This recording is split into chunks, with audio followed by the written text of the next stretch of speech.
is going to be interesting. This is the first episode I've ever written without medication and then recorded on medication. So this is going to be... It's the first day. You're really considered to be on medication. I don't know. I'm real fucking calm right now.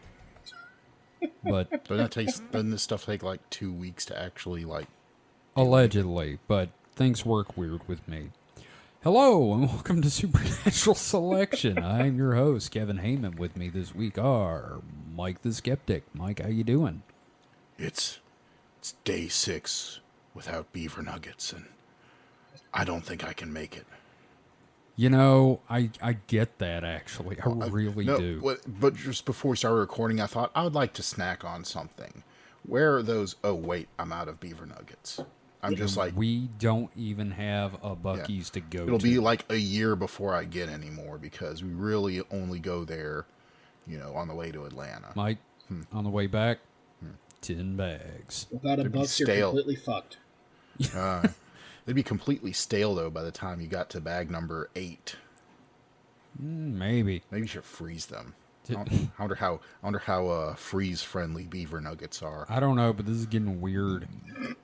And this is also the second time we've talked about beaver nuggets. And we've got Mr. David Davis. David, how are you doing? I want to point out it's the third time we've talked about beaver nuggets. Is it really? Yes. Well, across 2 shows. Oh, right. Yeah. Okay. Because Yeah. we've talked about it. We talked about it on the distraction hole, and then now. Again. Well, David, and I keep bringing it up. So that's it's my true. fault. It is your fault. But you are also, in fact, jonesing for the nugs. I'm doing okay. I have the Starfield targeting reticule burned into my cornea right now. That's fair. What started off finishing up a mission against some space pirates ended up being me doing cyberpunk corporate hacking bullshit on a planet for 7 hours. That's how it goes. I feel you. David, you know what I did? Huh. I bought on the Play Store, I bought a smartwatch face that's the Starfield watch for my watch. So I look at my watch and I see Starfield. Sorry, go ahead. Oh, I kind of like that Starfield skin that you can get on the Xbox Series X, where you just kind of slide it on there. Because I like... Well, we'll talk about Starfield on Sunday, but... Yeah, let's do that, because I was just going to say... This is a very different show, because this week we're talking about something that I've kind of wanted to cover for a little while now. Gentlemen, before we get started, let's do the housekeeping. First off, we're still looking for folks to advertise with us. It's $2 a slot. We've got spots up front. We've got mid-roll, and if you want, we can have at the end of the episode spots. Doesn't matter. We're free and easy. Well, not free. We're $2 and easy. Mm-hmm. Like your mom. Yeah. I'll tattoo your domain on my lower back. We will advertise you with shitty tramp stamps. Tramp stamp David Davis for only how much? What's your price? Oh, that's his nickname now. Tramp stamp David. Oh no, it's in the $2. So you're. Wow, that's cheap. That tattoo's going to cost a lot more than $2. Well, you got to have a minimum purchase for him to do it. Well, I was just going to use Sharpie. Oh. I was going to say, I think we can get a eBay tattoo gun for $30. Yeah, lifetime advertising gets you the tattoo gun. So, anyway, we also have Patreon. If you're interested in helping support the show and, help support the cost of running the website and all that fun stuff, and help us sort of move gradually toward having more time to work on this, we have a Patreon. Like video, too. We could do video if we if we had time. And for plastic surgery. And, Well, that's isn't that why we're making live tube characters? Yeah, I got a little VTuber I'm working on. Yeah, I think all 3 of us would need better cameras for a decent quality. Yeah, I need a better camera. But that's where the money comes in. Exactly. Do you want to pay more money? Sure, we all do. That's what our corporate overlords think. We just want to pay more money. Yep. So, besides that, RG Bots is officially back. Woo, my dumb fucking robots are back. I love your dumb fucking robots. I love the hole drilled in the head that was on green last time. As long as you don't like fucking dumb robots. Oh. that's for another episode. So yeah, my comic, RGBots, rgbots.com. It is, I'm going to try to stick to a Monday, Wednesday, Friday schedule because it's very easy for me to produce the comic compared to like Cosmic Dash. So, again, it's just a chaotic kind of comedy thing.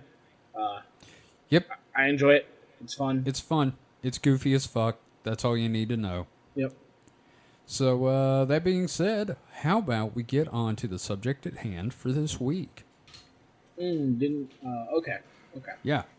So, this week we're going to be talking about the conspiracy theory, gentlemen, that there are hidden underground bases all over the world, possibly run by aliens. Ooh. Now, to do that, we're going to be talking about two in particular, and I feel like these are the two best examples. One of these, the Denver airport, is pretty common knowledge, and the owners of the facility kind of lean into it. It's honestly kind of fun. Okay. The other is super secret and is full of everything we normally talk about when we cover aliens and stuff.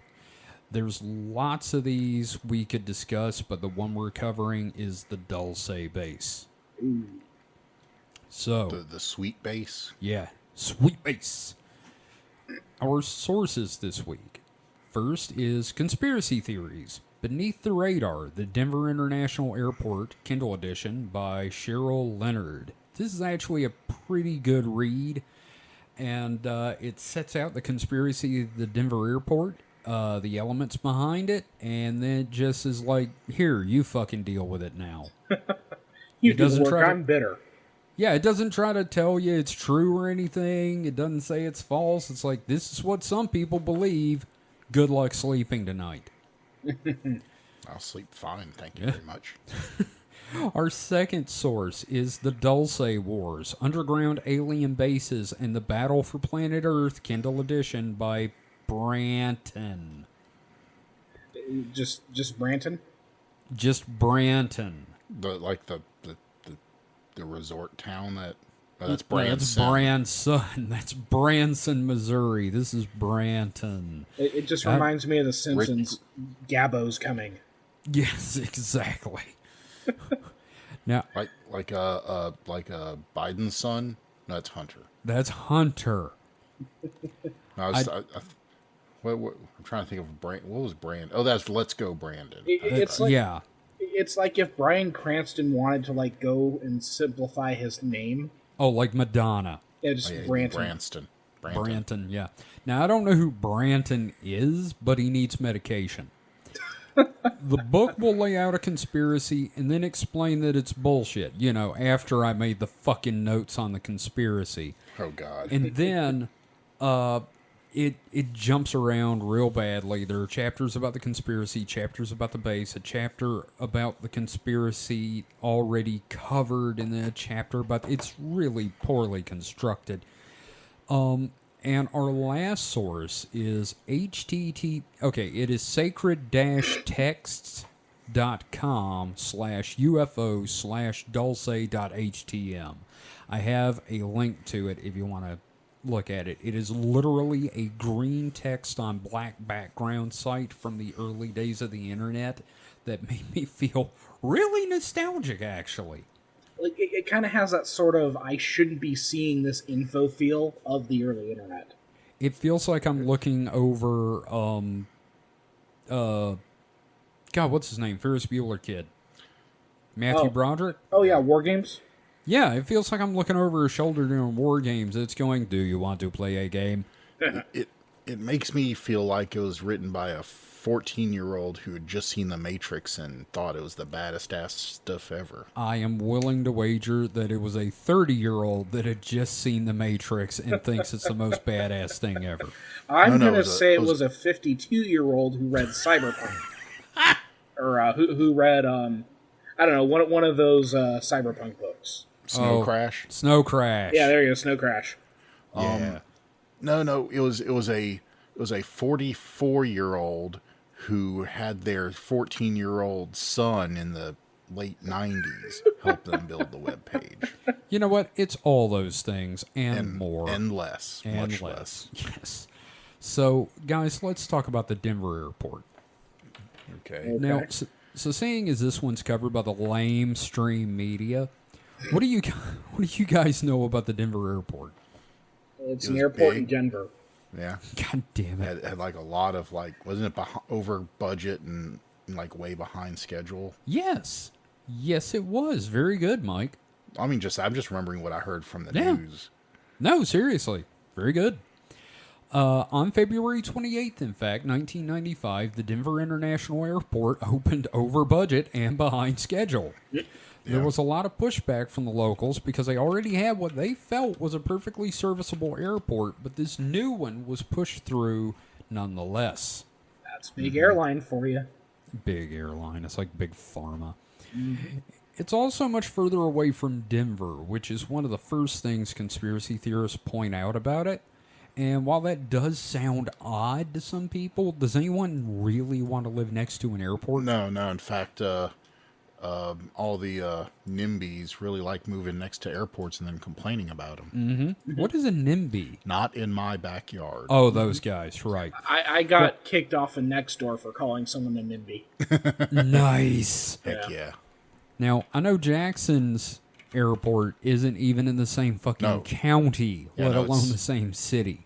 Yeah, they annexed the hell out of that land. I don't know how that came about. Oh, there was money in cocaine. Yep. So, the first thing to note about the airport is before you even get to the building, we need to talk about the giant blue demon horse. Okay. Yeah. Now, gentlemen, if you look in the dock, I have provided an image of what the residents of Denver lovingly named Blucifer. Blucifer was designed and built by artist Luis Jimenez and was commissioned back in 1993 for the airport. Jimenez would fall behind drastically and the horse would not be installed for another 15 fucking years. Jesus. This all led to massive litigation that went nowhere, but they ended up, all in all, paying for the horse twice over. Well, you can't look a gift horse in the mouth without paying for it twice. Is that true? No, I'm trying to be silly. I'm sorry. Oh, I know. It's okay. I'm just like, God damn it, man. Also, I like how you pronounced his name because, it's just Jimenez. Jimenez? Yeah, you're putting emphasis on the I think. Well, I'm putting a in there, so, and I'm basically being a shitty talking head on local news. Jimenez. So I just had to look up where the airport was on a map just to see, and it's quite a bit of ways. It is. But are you going to talk about? I'm sure you'll talk about the layout of this airport. Oh, I forgot to put that in, but let's talk about that as well before we move on. It is very swastika-like. It's okay. Here's the thing: a lot of people point out the swastika, and you hear that, and yeah, it is very swastika-like, but it's also kind of like a fucked up swastika. Well, yeah, but I mean that's that. And on one hand, on the skeptic hand, I'm like, why would you? Obviously, there's a reason for it. Well, one, it's all the departures, and the more incoming and outgoing departures you can have, the better. But right, and there's 4 cardinal directions, but it's so obviously a swastika. No, it's like if your goal was to make it look like a swastika, you failed because one arm's fatter than the other arm. Yeah. And then at that point, it's like, why would you then make it look like a swastika if you're just failing to make it look like if you're going to make it look like a bad swastika, then what's the point? Well, my thing is when someone drew lines over the runways to show the swastika shape, it really did look like a 3-year-old drawing a swastika from having just heard about it. So it's coincidental at best. And ill-conceived at worst. Yeah, but I mean, it's there. I mean, you can't look at it and go oh, that kind of looks like a fucked up swastika. But yeah, but So, again... and the other point I wanted to make, sorry, to budget but the other point I wanted to make is that why would you tip your hand like that if you are super... We'll get to that. Well, I'll just raise the question now and we'll answer it later. But okay. With this, it's like... Why make it that obvious? If you're hiding shit there, why are you going to make it look like a swastika? Okay, that's fair. David, have you seen the runways? Yeah. I was taking a look at it, and it looks like a swastika with a little tiny arm. Yep, it looks like it's like the Nemo of swastikas. It's got two little arms, one medium arm, and one fat arm. Yeah, it's like the Finding Nemo of swastikas. So, also back to Lucifer. Yeah. Jimenez was killed by the statue during construction when a part of it fell on him and crushed him, and he bled out. Jesus Christ. So, human sacrifice, intended or not, went into this horse. Horse is haunted. What? The horse is haunted. If it wasn't haunted when it killed him, it's haunted now. Loads gun gets back in castle, horse is haunted. Now, why anyone thought a giant blue horse with glowing red eyes at night would be a welcoming sight, I have no idea. And it's only a part of the questionable design decisions that would set conspiracy theorists off. On the other hand, cool people are like, fuck yeah, giant demon horse. Only thing would be that would be better is if it, breathed fire. Oh, yeah, no, I was thinking if it breathed fire and just screamed, remember me! So I can kind of field a plausible explanation for Denver Broncos. Yeah. One of their main colors is blue, and it's a Bronco horse. It is still a giant fucking demon horse with glowing red Satan eyes. Well, have you seen the current incarnation of the Denver Broncos horse? It looks pretty demonic. I don't know anything about sports ball, so no. I don't either, but I just looked it up because I wanted to make sure that... Okay. And it's an evil-looking horse head. It used to be like a friendly-looking horse head. Now it's just evil. Well, yeah. Now, also, there is a 26-foot tall, 7-ton statue of fucking Anubis outside the airport. It was erected for a King Tut exhibit, but conspiracy theorists claim it's a symbol of death put there by the New World Order to, I don't know, collect souls or something. Now, are airports typically known for their exhibits? Now, ours has some shitty art, but this one, yes. I'm sure the exhibit was in the city, but sometimes they'll put sure, kind of representations or ads or things in the airport to attract people, I guess. Okay, this isn't in the outline, but you know what just dawned on me just from these two statues? Huh? This is like if you built an airport in Sim City. No, it's like if you built an airport to hide things for Mr. Jones to come find. Dr. Jones. You have a nasty habit of surviving. All right, so... all it's missing is a Zeppelin. Yes. Now, around the grounds of the airport, there's been a lot of strange construction.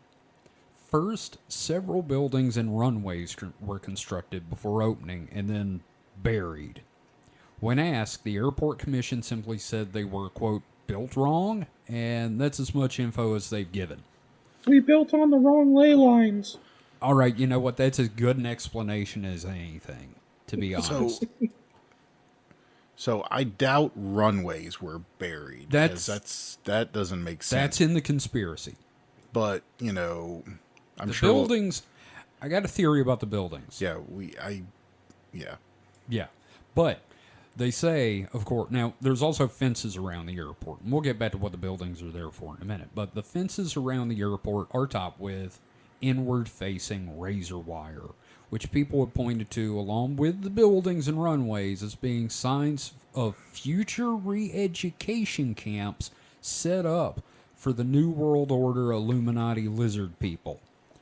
It's like an a la carte for crazy pants. Now, the thing is, razor wire, it doesn't matter what fucking direction it's leaning, guys. It's got to do its job. Yeah. Mike, in particular, why do you think the buildings were buried? Do you think they were built to be buried, or did they literally build them wrong, like the commission said, and just bury them instead of tearing them down? So, there's two parts of what, I know. There's what I know from, hearing actual stuff about the airport. There's, I think, stuff I know from either you or being around you. Or, the kind of the things... Crazy osmosis. Yeah. But the first off is that, so it's a fucking airport, right? Yeah.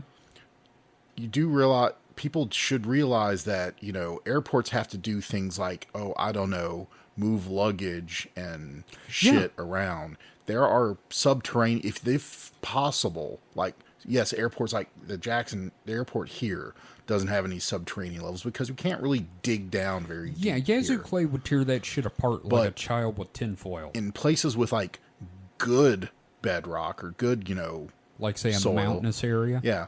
You bury, basements and sub-basements and all that so you can have more infrastructure below. Sure, yeah. No, like Disney World. So, looking at this, there seems to be, in fact, I'm sure there's passenger stuff below because I see... From looking from the main building, like that has the roads leading up to it, there's an offshoot, and there's one terminal. That's what one terminal with a bunch of planes, and completely unconnected. There's two other terminals with planes on it. Guess how shit and people get to those two other terminals? It's not by bus. Teleporters. Yes, teleporters, or what we like to call subways. Yes. David? I don't know. I think sometimes I feel like these things just happen to fuck with people. Like, That's fair. People got their eyes on this airport. Hey, what if we took a building and buried it? Fuck with them. Now, before we get to the actual inside of the airport and the underground sections, let's talk about the roof. There's an image of the roof in the document. Again, we'll have a link to the document in the description of the podcast, so if you want to see any of these images we mentioned, they're in there. So, if you will look, there is a picture of the roof. Mm-hmm. You'll notice that it has a very unique design. Yeah. It is apparently meant to evoke the image of teepees. That's what I thought when I first saw it. Yeah, Native American tents. Or sailing ships. I also kind of looks very sailboaty, but, Or Space Mountain. That's also true. While, sure, this may be a way to pay homage to the native peoples of the area, rumors run rampant that the site of the airport is actually a former burial ground. Of course. Bless you. Made me sneeze. Yeah, dang. Scrambled your ram there. Yeah. So, from everything I've read, this is a fabrication by conspiracy theorists to claim it's absorbing souls or Oregon energy or something. It's kind of hard to pin them down on this one. It's because abstract cloth coverings on a building are nefarious purpose. This is starting to sound like the Overlook from The Shining. or Poltergeist as well. Who knows? Now, moving to the actual interior, the big story has always been the murals. Now, I'm putting a link in the doc to a website with the images that discusses how these murals fuel the conspiracy, but I would like for you guys to click that and take a look at the murals. Mike, have you seen these? I've seen some before. Right. Well, if you scroll down a little ways, it's got much better images of them, and you can look at those while I continue. Mm-hmm. Now, these murals show images like children mourning the end of peace and a stormtrooper stabbing a dove of peace with a saber. It is incredibly strong and decidedly odd imagery to have posted in a place full of tourists and travelers. Mm. Now, of course, the artists claim that it's showing hope for the future through our children and whatnot. The conspiracy is that this is blatantly showing the New World Order's plans and that the DIA will be the headquarters once the takeover happens. Now, I'd love to hear your thoughts on the art once you've had a good look at it. Now, see, for me, did you ever watch Parks and Recreation? No, and I kept meaning to. So in Parks and Recreation, there's a constant gag of all these really fucked up murals in the town hall. Right. And, like, these give me the Pawnee mural vibes. I'm looking at Sunday Boxing right now. Yes, it is. It's a man punching a woman in the stomach. It's like settlers in the Old West just beating up women. Scroll down to Traveling Magician. That's my absolute favorite one. Traveling. I love Spirit of Pawnee, but... And Sarah Nelson Quindle is also good. They're burning him at the stake. But it's the 70s. But they're you see what I mean a man about it having those kind of vibes. Just does unsettling. Yes, Mike. Yeah. Not on conspiracy stuff, but the murals themselves. Yeah. How do they make you feel? I mean, so they're quite a style, I'll say. Yes. There's a lot of crying children. And, well, I'm talking about there's just some happy ones, artistic, but like just it's very surrealist. It is. It's also like... I wouldn't say the Stormtrooper. The Stormtrooper, if he's stabbing that dove, he's stabbing it right in the cloaca, because it's in the butt. It is, in fact, stabbing the dove but there's in no the blood, butt. So I think it just might be an ill-placed dove that's supposed to be, falling. You do notice all the weeping women lined up and, like, the dead children, right? I mean... Yeah. And also, apparently, all these pages have, like... You'll see, like, pages laying on the ground in some of these. Yeah. And those have actual text of children talking about themselves dying. Well, this one didn't seem to be... I mean, it could be figuratively interpreted as dying, but it didn't overtly say dying. Well, it's pretty goddamn dark, though. Yeah, the whole vibe. It's a very odd choice. As the youth says, the vibes are sus. Oh God, I just withered to dust. And it's also like, I don't know, I don't like the art style. I don't either. Like I don't like anything about it. I don't even talk about the themes. I'm just talking about the as an artist, I'm not a fan. Color palettes and I don't know. Okay, there are dead children. Okay, now I see dead children in coffins. Thank you. That's and a penguin in a box. Yep. And a flying whale. Yep. But it's a very small whale. Mm-hmm. Yeah, no, it's all fucked. It's all fucky. They should have had Ingo Swann paint the airport. Oh my God! We need to go back to Ingo soon. But yeah, no, it is quite a choice. Do we have any evidence on whether it was artist discretion or did somebody? Oh, it was artist discretion. So it was the artist, allegedly. Yeah. I mean, that's if you want to believe in like human free will. Of course, this was all obviously a ploy by the New World Order. Yeah. So, also scattered around the floor tiles are various Masonic and esoteric images, and I don't mean a couple. I mean there's enough on the floor scattered around the airport that the normies are confused by them. It really is the goddamn Overlook. Imagine Stephen King designing a fucking airport.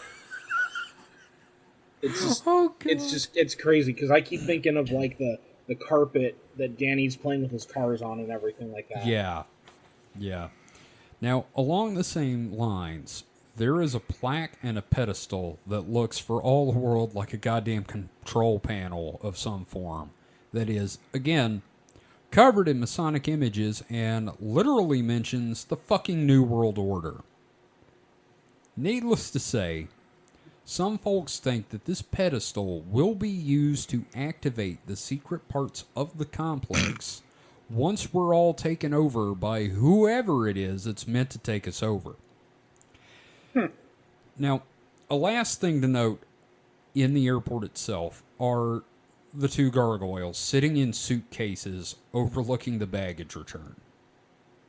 There's no conspiracy theory there. It's just weird, and I wanted to bring it up. Oh, and they also just watch over the luggage. Yeah, it's fair. Yeah. Now, we're going to literally dig deeper and talk about the underground portions of the airport. Yeah. So, when the airport was constructed, a big to-do was made about its new state-of-the-art automated baggage return system. The entire thing was housed underground in vast tunnels and would require, if not no humans to operate it, very few. Hence the term automated. Yeah, I've heard and seen horror stories about baggage handlers, and they should just be called baggage maulers. Well, they're called throwers in the industry. They shouldn't take that literally. Now, upon opening, the entire system immediately broke down and has never been repaired. Whoopsie. The tunnels are now used by baggage handlers in their little carts to do what they do at every other fucking airport. That sounds like, government, contracting for Yeah. Now, this has led some people to believe that the baggage return system was a front to construct the massive tunnels for other, more nefarious purposes. It's hard to argue against something more going on down there because of the sheer amount of tunnels.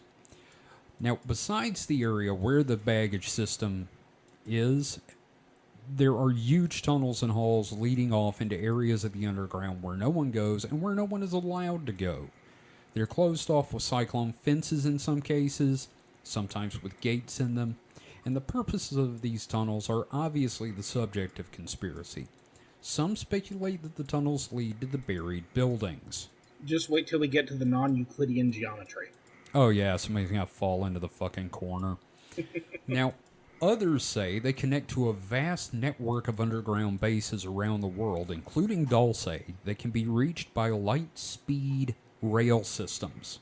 Yes, trains moving at the speed of light underground. Sure, why not? Yeah. Because, you just throw everything else on, sure, and let's see if it sticks. Might as well throw, breaking the laws of thermodynamics. And still more plausible than Hyperloop.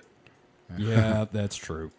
Some even say that they're holding tanks for prisoners after the New World Order revolution. Now, lastly, the other theory, this is where the Greys and reptilians live. Now, I'll tell you one thing that doesn't help settle any of these fucking conspiracies down. There are a fuck ton of drawings of Greys on the walls down there. This is incredible. Like, literally, I've seen photos. They're just, and they're not well done by any means, but they're like a lot of chalk drawings of aliens down there. Which is not going to settle anybody. So, the DIA is fully aware of the conspiracies, of course.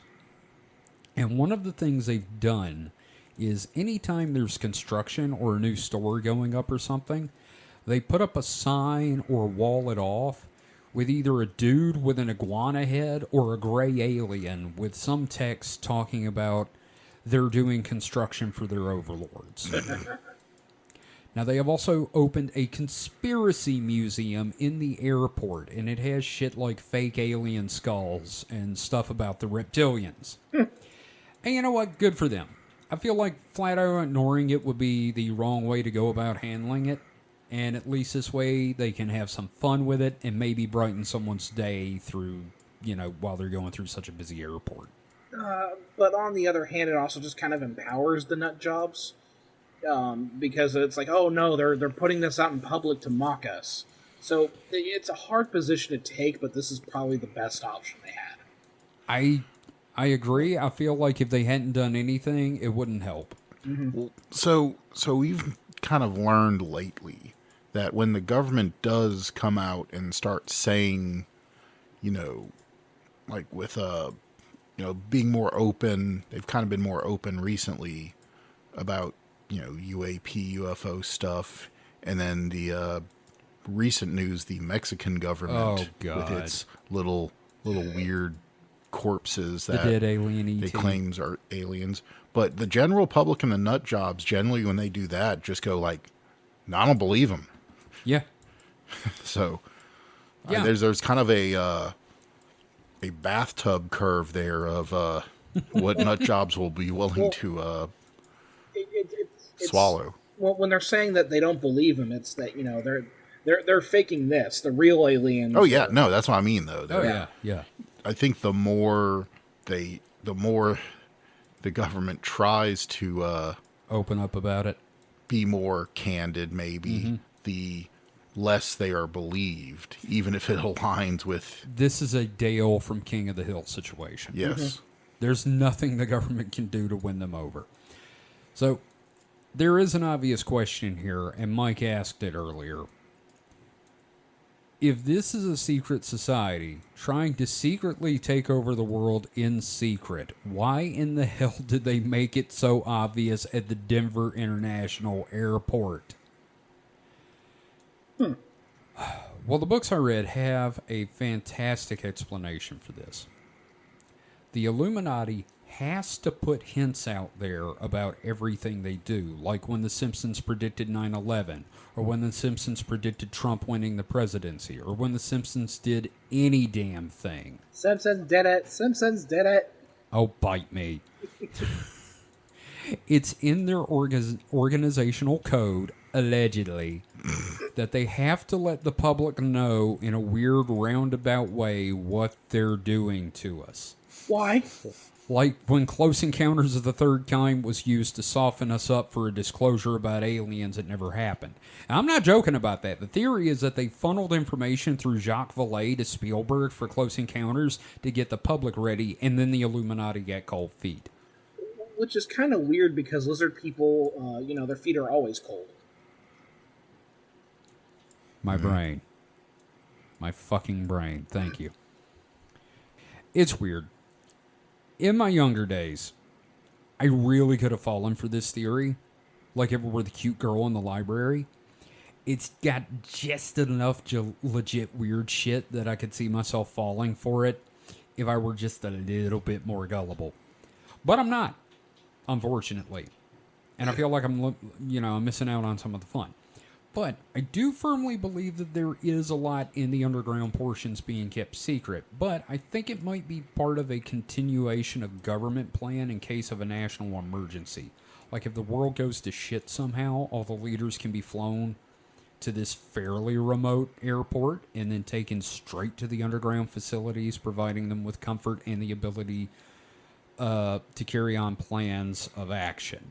And I don't think it's that far-fetched of an idea, and I'm curious how you guys feel. So, it reminds me of I can't remember. There was a hotel that was in the kind of not far from Washington, right? With the underground stuff, Greenbrier or something like that. I think it is a Greenbrier, and yeah, it was in the 50s or 60s, just post World War II. They had constructed underground parts of it to hold, Congress and the president in the event of a nuclear attack. Right. And it had, media facilities. It had a, backdrop for the president, for him to address the nation. So it's not beyond the pale to think that this would be something. And an airport makes perfect sense because, the planes, you don't have to go anywhere from the airport. And so I've been bopping around Google Earth while you've been talking, just looking at stuff, seeing if I could find any, because this was something we had discussed before. And so it could be something else, but I was looking for where would the planes go? Because they're not going to go to a normal gate, right? Mm-hmm. So I found Is it S4? No. Area 51? It's a pad of, airplane parking places, and they're labeled WA1 through 8. Oh, that's Washington. 6. Yeah, that's why I was like, Washington. That's and there's a little building nearby that could, have stuff to go underground. Mm-hmm. It also has, so that's and it's right off one of the main runways. Yeah. I'm pretty proud of myself on this one. Yeah, so I'm definitely in that camp. Like, I believe that the tunneling is for like defensive facilities and shelters for disaster and war. Especially because it's positioning near the middle of the U.S. and near the Rocky Mountains. It's a great choice for infrastructure in case the worst were to happen. There's already plenty of infrastructure there, like NORAD and stuff is not far in the Rocky Mountains. And the fact that they can kind of blow off a lot of the investigation into this by playing up the conspiracy goofiness is really beneficial for them, too. That's a very good point. Yeah. Now, as for the art, rich people have horrible taste in art. Yeah. And if there's anything strange going on here, it's more of a vortex of horrible art purchase choices. I think that, like, they went for every form of avant-garde art they could find and accidentally stumbled on a theme.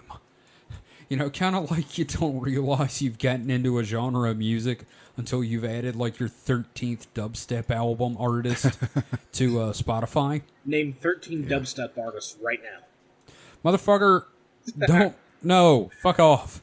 They all sound the same. It doesn't matter. I'm not going to gatekeep. We're good. Okay, thank you.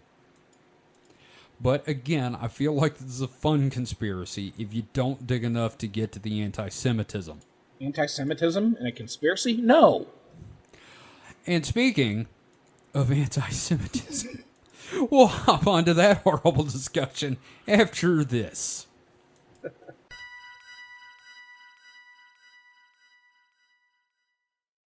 Welcome back. Mike, are you still looking around on Google Earth at the Denver airport? Yeah, and like the main building, like, so whenever this was done, there was like more construction being done at the front.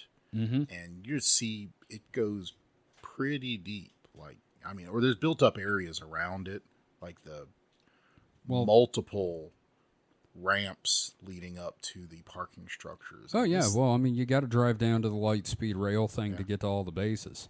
It has very SourceForge vibes, like if you're building a map for Counter-Strike or something. You know, I was actually going to say, I can't wait for this thing to turn up in a Fallout game. Well, I was just looking at it thinking that thing coming off the front looks kind of like if this was like a starship and that's a railgun. Oh, great. There's a fucking conspiracy that's for you. It's actually just a spaceship. Mm-hmm. Yeah, just design your next Starfield ship based on the Denver airport. Just play Homeworld by Yes as it takes off. But wait, on Google Earth, there's these weird red floating things above the airport. That must mean... Mike, are those pins? No, it's artifacts of, where Google Earth got confused and rendered some of the ground stuff in the air. Like you ever see how it does that on trees and things like that? Yeah. Well, before we move on to the next subject, in general, how are you guys feeling about underground bases? Pretty good so far?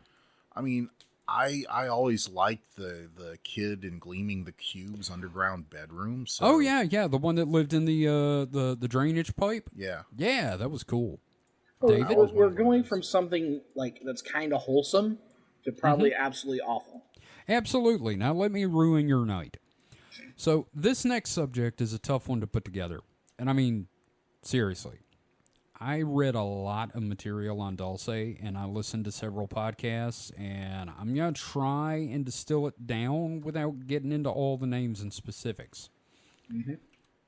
Just know that most of what you're about to hear comes from a quote, guy who's really big on the internet, according to the book, named Branton. And he got most of his information from a gentleman known as Commander X. Is this G.I. Joe all of a sudden? I don't know. It's fucking dumb. And to tell the story of Dulce Base, I have to try and summarize the batshit conspiracy behind it. It is long, convoluted, it backtracks frequently, and makes no sense. So this is the best summary I can give you without a murder board. Yeah. Mm-hmm. So strap in. We're headed into stupid territory, guys. Now, I also do want to suggest that we add this to our expand upon list for later, because there's a ton we can still mention here. Oh, I seriously want to do one just about the Dulce Wars. Mm-hmm. In the future, so we'll add that to the list. Hell yeah. So, let's start. The Bavarian Illuminati... yes. Controlled by the 13 bloodlines, mostly made up of Jewish families, created the Nazis.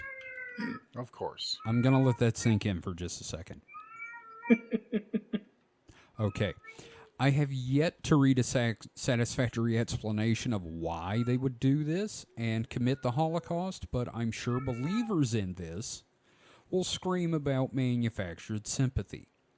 And this is awful stuff, and I just want everyone to know that none of us believe this, and we're presenting the information as presented. All right? You know, all we're missing is a bunch of highly offensive drawings of Jews eating babies, and we'd have batshit bingo on our hands. You know, you're not wrong. Oh, boy. See, it fucks with my brain. So the Illuminati, using their power in the oil industry via Exxon, fueled the Nazi war machine and were approached via the Nazi government by the Greys, and technology was exchanged.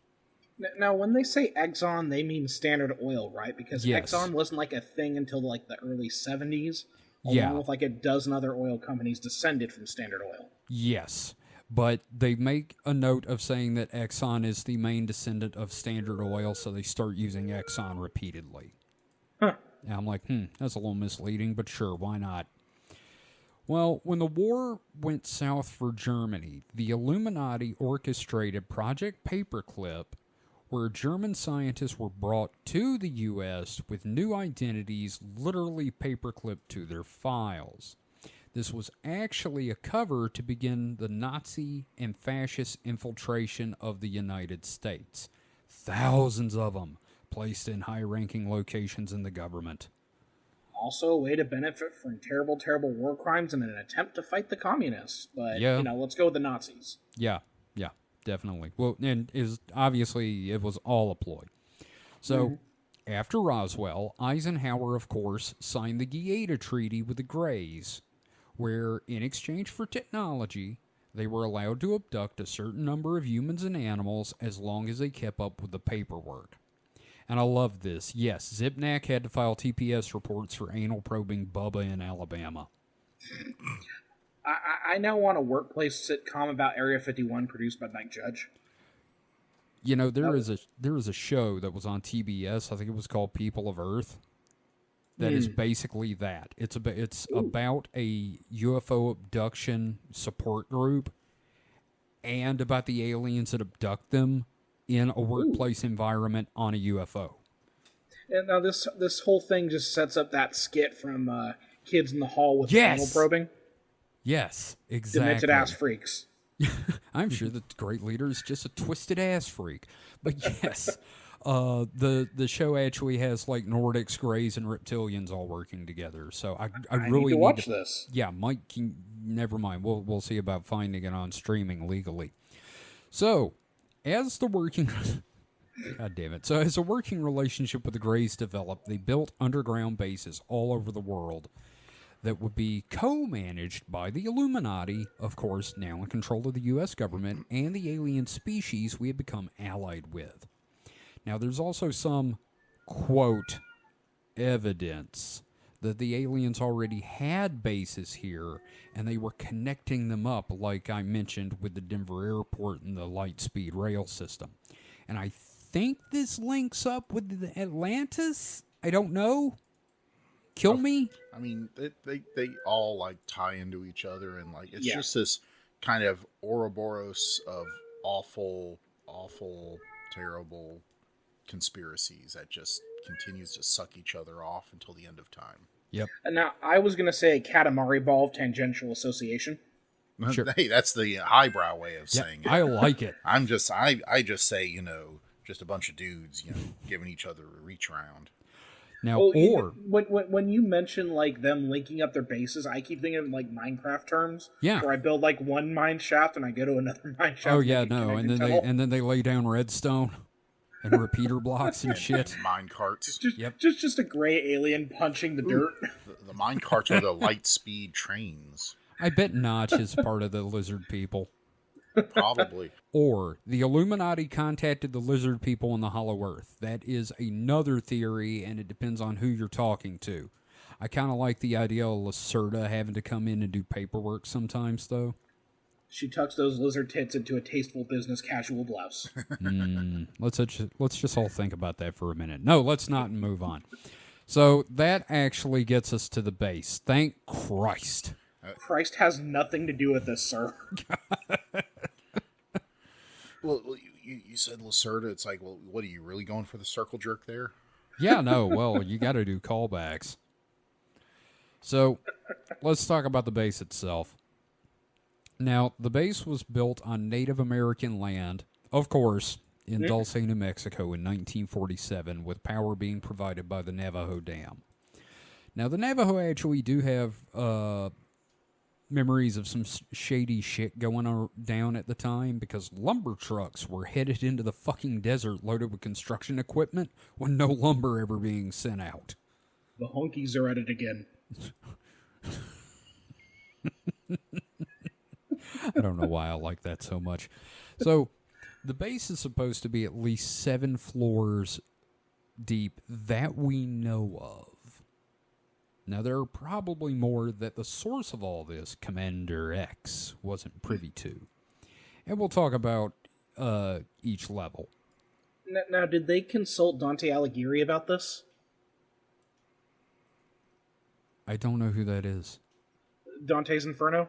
Oh, right. Yes. Sorry. Duh, God, this medication. Fuck. Probably. Or was that too highbrow for us? That was a little too... That's too highbrow for me.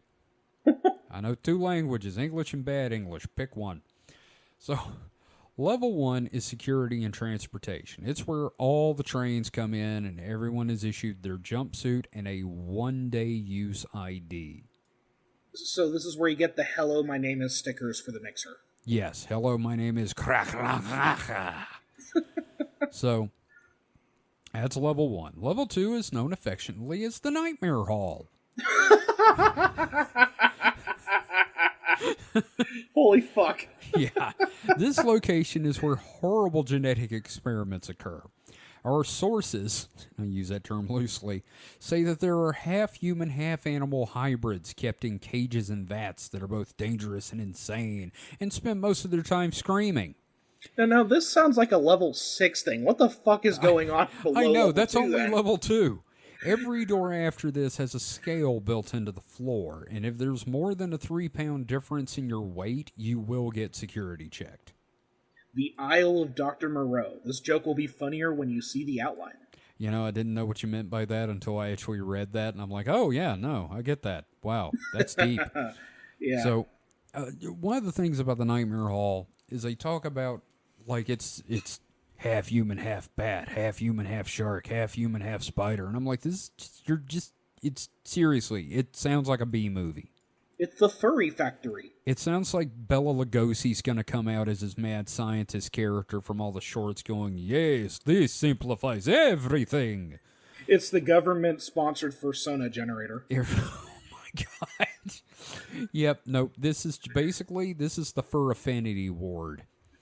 So, all right, so after level 2, you have level 3. Mike, you getting all this? Sure. Okay. You drinking? Not right now. I'm looking at weird shit. Mike's on Fur Affinity already. Yes. So, level 3 is where the aliens start really showing up. Now, there are Greys and reptilians at work here, and they work with humans. Now, they're not allowed to communicate with humans in common areas, only in the labs, only for work purposes. And it's here that they developed all of the mind control technology you hear about in alien abductions. It's also where some abductees are stored before being drained of blood to be fed to the Greys. Sure, why not? Because the Greys absorb the blood through their skin, and then they shit through their skin. And piss through their skin. Okay. Never shake hands with the Grey. Mm-hmm. And again, let's not forget the Greys communicate by going, ah! So, this is a great place to work. Yep. The mind control stuff is referred to as elf technology. And I can't find any explanation in the books on what elf stands for, and I'm guessing we're just supposed to know. I mean, it might actually be elves. I think it was covered in Disney's The Santa Claus. Fair enough. Mike, any theories what elf stands for? So the only thing that jumps out at me is extremely low frequency, which is the Is this the poop gun? No, it's the regime of the electromagnetic spectrum, which a lot of countries, the U.S. no longer uses it, but they use it for communicating with submarines, because we're talking about wavelengths in the kilometer scale, right? So at that scale, super long. So waves. what you're doing is you sync wires. In fact, I have a Wikipedia thing pulled up for this exact scenario because we were talking about it before. But so I just want to emphasize that you had this pulled up before we even brought up the subject. Well, no, because Kevin had mentioned frequencies.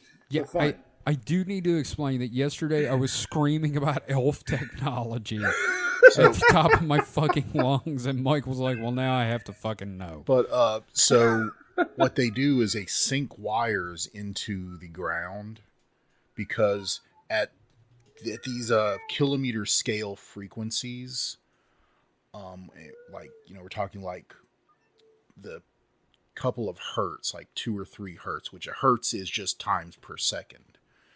And at these wavelengths, you would need an antenna that's miles long because your antenna has to be a mathematical fraction of your wavelength. And if the wavelength is a kilometer, well, obviously you have to have a giant antenna.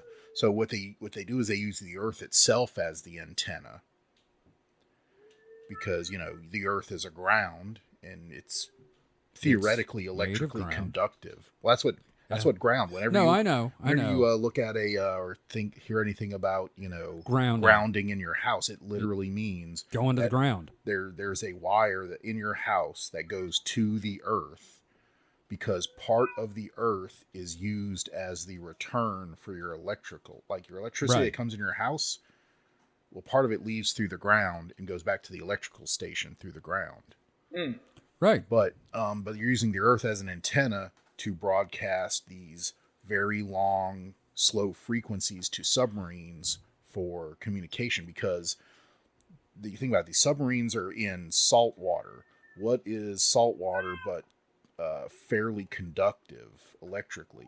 So normal radio waves do not penetrate salt water. Well, they penetrate, they get in salt water, but salt water dissipates the radio waves. So you can't use radio except for the first few couple of feet. What about Mexican radio? No, that's its own thing. You can pick up Mexican radio anywhere. That's and true. We picked up Mexican radio. We've talked about that on with the show. A microphone plugged into a camcorder. Mm-hmm. So I think that stuff's just ubiquitous. But so just love the idea of Russian subs down there turning on the radio here and "Donde es aquí?" Yeah.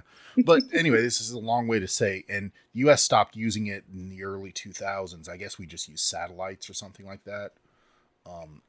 I don't know, but apparently it's a very inefficient way to talk to submarines. Like you're talking about using like kilowatts or megawatts of power, just pumping it into the Earth to get a signal out. And so we, I guess, found a better way. There's obviously probably classified how we do it, but... Could you, if there are other countries still using this, could you basically just like drown it out by blasting Inagata de Vida through the ground? If you, it would be like, jamming any other radio signal. Okay. You have to overpower it. You have to broadcast on the same frequency. Strong arm that shit. And, at a higher power. Basically yelling louder than them. Correct. Right. But if you have to yell at the right pitch, like, well, no, I gotcha. Yeah, because radio is just so selective in that way. And that's great.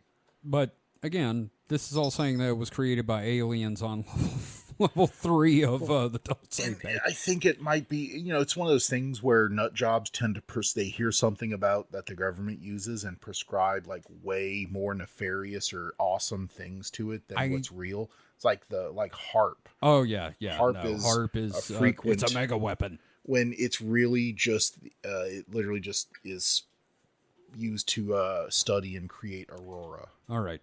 Well, I'm glad you explained that, but going forward with the official explanation of what elf technology is God,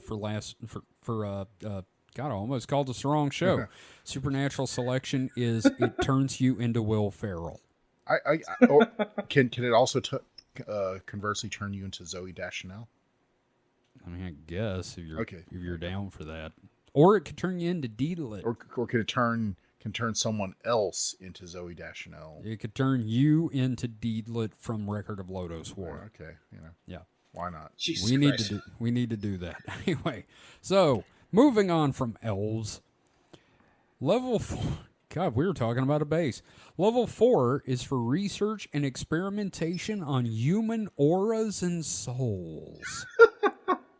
There is astral projection going on here on a regular basis, and they have found ways to trap people attempting to remote view the base. Ingo Swan and the Escape from Dulce Base. You know, yeah, I'd watch it. Not gonna lie, I'd watch that. But they talk about, like, you know, it's basically Quantum Leap. You remember how Quantum Leap works? Sam was jumping into other people's auras. I still think that the Hell Room or whatever it was should have been Nightmare lower on the Hall. list. Yeah, no, that should be level 7. That should be level... Nightmare Hall should be level 7, not 2. Fuck, it's like, all right. I mean, like, what the fuck, man? Why do you put that, like, right above the gift... or right below the gift shop? So... Level 5 through 7, yeah, we're handling those in a chunk, appear to be for the aliens, with the only humans allowed down there being security. What goes on down there is sketchy as fuck, and reptilians apparently eat the janitors. Reptilians aren't even that hungry, they just do it because they can. They're dicks. Yep. They're just dicks. Can you imagine being hired to be a janitor? And they have, like, an incredible life insurance payout. You're like, what the fuck? Just a lizard person comes up to you and slaps the brain out of your hand and is like, what, you gonna cry? So, to briefly summarize, the base is the home of every conspiracy that can be linked to aliens, and quite a few that aren't. So there you go. What follows is information, and this is a part we're going to expand into a whole fucking episode. What follows is information allegedly from a security guard picked by some human personnel at the base, along with a couple of reptilians, to lead a rebellion. This is like deciding to enlist the security guard at your local mall to help overthrow the... Shit. I forgot about January 6th for a second there. And we're just going to move on from that metaphor. So, Thomas Edwin Castello, not Costello, Castello, was an explosives engineer who claims to have been a security guard in the Dulce base when he was approached by several humans and a reptilian named Krashkar to join and lead their rebellion. Now, see, I thought you were going to say, we saw you across the bar. Yeah, they're just looking for someone to add to their I just met you, and this is crazy. But here's my number, so call me and lead my rebellion. No thank you, Zorak. Now, Castello's job at the base was literally to sit in a room and watch cameras and occasionally make sure a janitor didn't get eaten. Oh, so Five Nights at Freddy's. Something like that, yeah.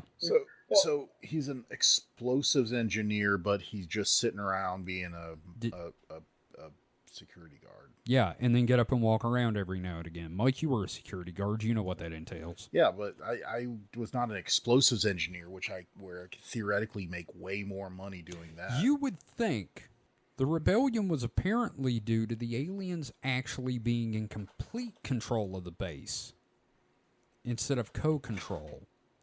With the U.S. government / Illuminati being aware of this and being too frightened to do anything.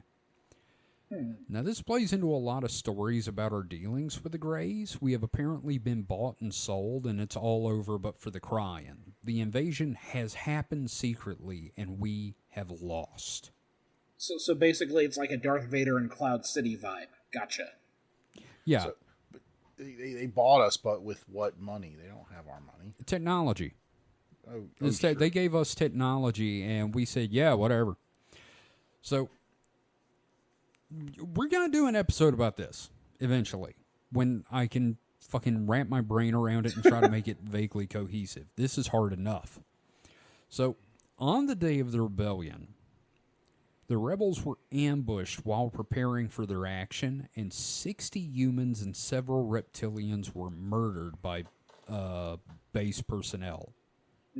Now, Costello managed to escape back to his station and laid low like nothing had happened, and then eventually got out of the base through one of its many, many, many, many secret escape tunnels. Nothing says a secure base like secret escape tunnels. I tell you, just that your fucking security guard knows.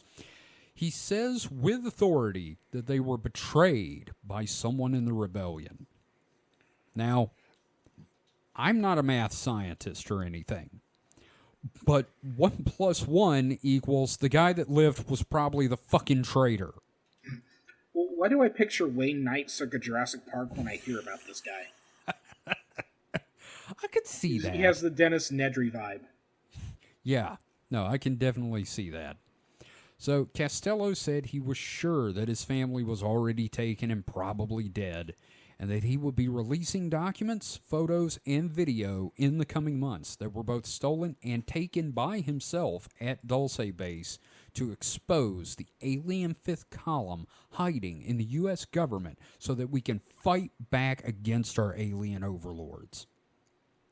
Now, that was sometime in the 90s, and nothing has come out. The folks that brought Costello's story to the public say that he's vanished, and they're, quote, waiting for the right time to release what he left behind. And anyone who leaks information on this is always killed or silenced by the Illuminati. They bludgeon you with pretzels or drown you in beer. Because it's Bavarian. Mm-hmm. Yeah. Obviously. Yeah, you turn on the Illuminati, they're going to kill you. That's a bunch of sauerkrauts. Hail Satan.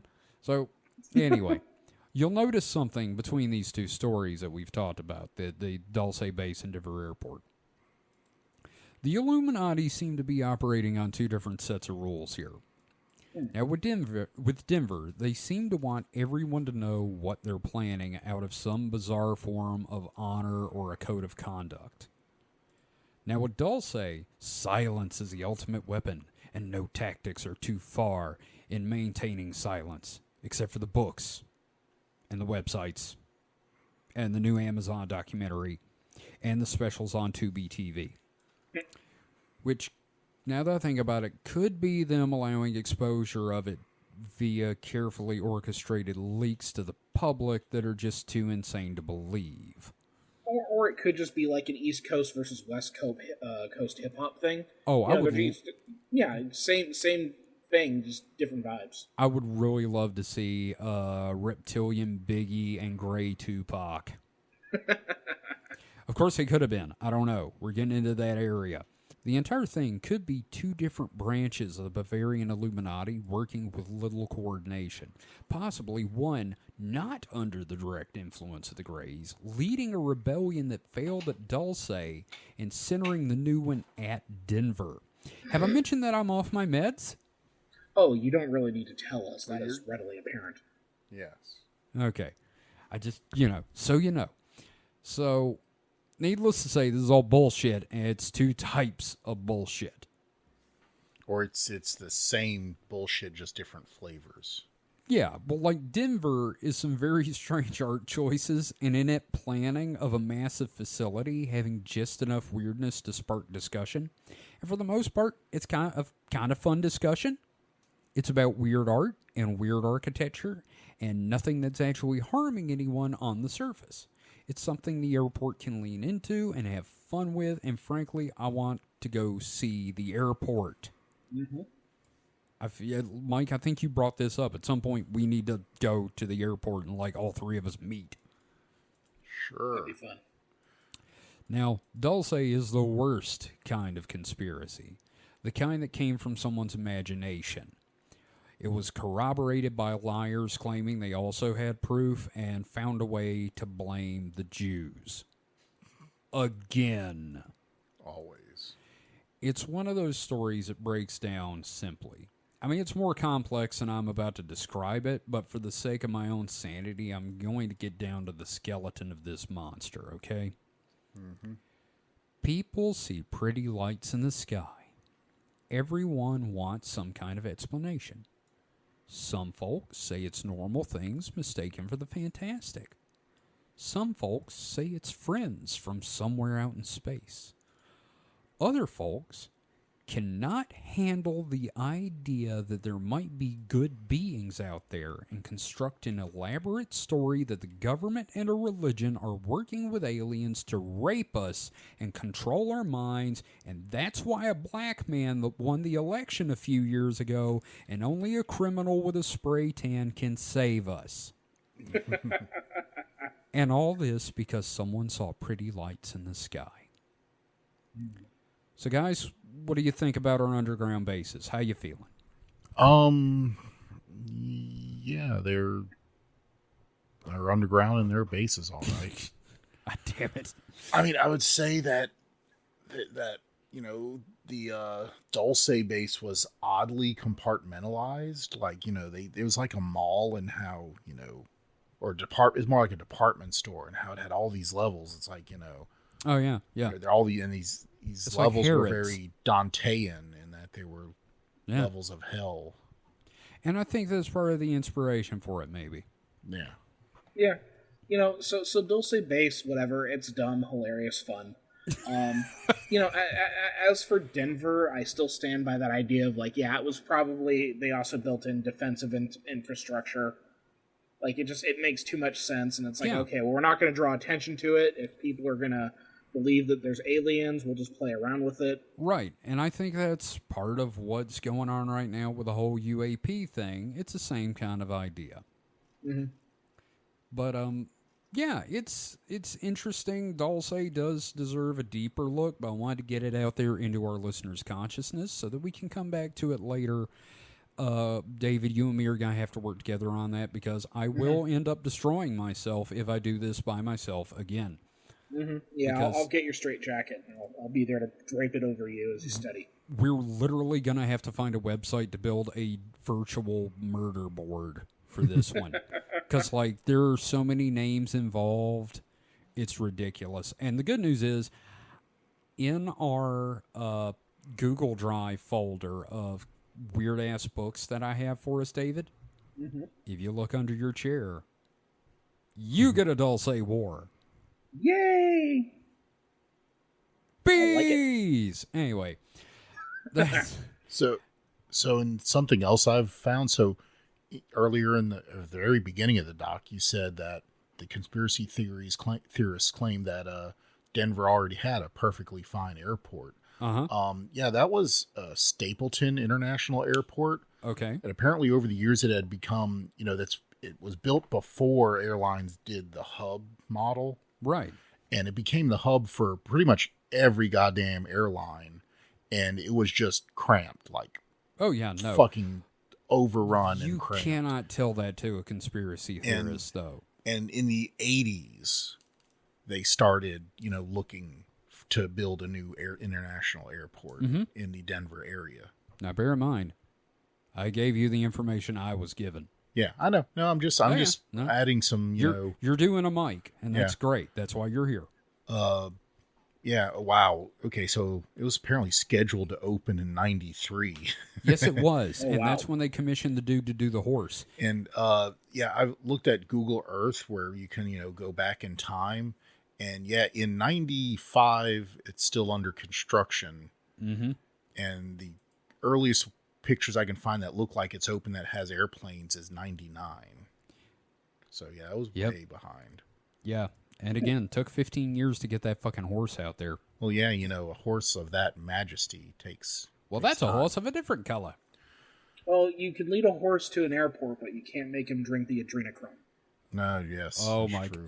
I'm really glad that never came up in any of these stories. I think that they're predated, but it does. It does. And you know what? I don't feel like we should ever cover the adrenochrome shit. Oh, God, no. Not really, no. Well, we can make fun of it. Oh, absolutely. So, that's the show for this week. I'm kind of happy with how it turned out, and I'm happy it only took me 21 pages. Yeah, there you go. Yeah. So, that being said, guys, have you got anything to plug? David, you go first. RG Bots is back. Enjoy it. You can find that at rgbots.com. I am also now on Blue Sky in addition to Mastodon, so you can follow me on Blue Sky at sorry, I pulled my profile.